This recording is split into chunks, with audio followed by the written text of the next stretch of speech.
idea ni kita daripada DBKL lah. Diorang minta kita buat benda ni. So kita pakat ramai-ramai, kita buat meeting semua kan. Setiap tingkat tu kita panggil untuk buat meeting. So bila dah meeting tu semua bersetuju, itulah yang jadi benda ni. Okey, kita ada 17 tingkat. Cuma ada berapa tingkat saja yang tak buat, dan ada juga yang dalam proses baru 80% macam tu. Tapi kebanyakannya dah siap lah. Kalau dulu masa pindah sini, dia macam kotor lah. Kita nak keluar pun kita rasa macam banyak sangat kan, orang kecil, binatang kucing semua. Bila kita dah buat macam ni, bagi kesedaran lah kepada masyarakat yang ada kat sini. Jadi dia cantik kan, orang nak buat kotor pun macam segan lah, sebab setiap orang ada peranan masing-masing untuk buat benda ni kan. So mungkin orang malu lah untuk buat kotor. Macam dulu banyak sampah, sekarang tak ada sampah.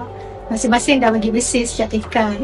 So nampak bagus lah benda ni. Kita start bulan 12, kita buat meeting. Lepas tu kita panggil semua ketua tingkat, kita bincang. Lepas tu setiap tingkat tu dia ada ketua. Setiap ketua akan bincang dengan penghuni yang tingkat lah. Baru kita jalankan projek ni. Kalau ikutkan semuanya ikut konsep macam lobby hotel lah. Kalau tengok kebanyakan buat macam tu lah.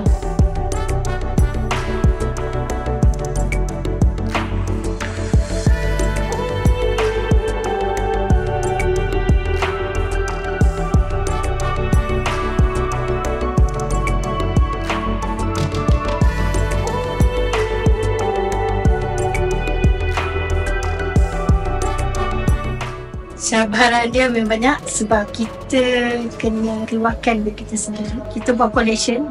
Ada juga yang bagi, ada juga yang tak bagi. So itu cabaran dia lah. Kalau macam tak cukup, kita kena top up sendiri. Sebab kebanyakannya orang yang kat sini bukan semuanya bekerja. Separuh je yang bekerja kan. Dekorasi diorang berbincang. Setiap dekat tu berbincang sesama penghuni lah. Macam tingkat 6 ni dia ada 20 pintu. So diorang akan berbincang. Harapannya tu kita mintalah supaya benda ni berpanjangan lah. Tak adalah macam mula kita pindah kan. Harap semua penghuni ni jaga kebersihan lah. Itu je lah harapan kami.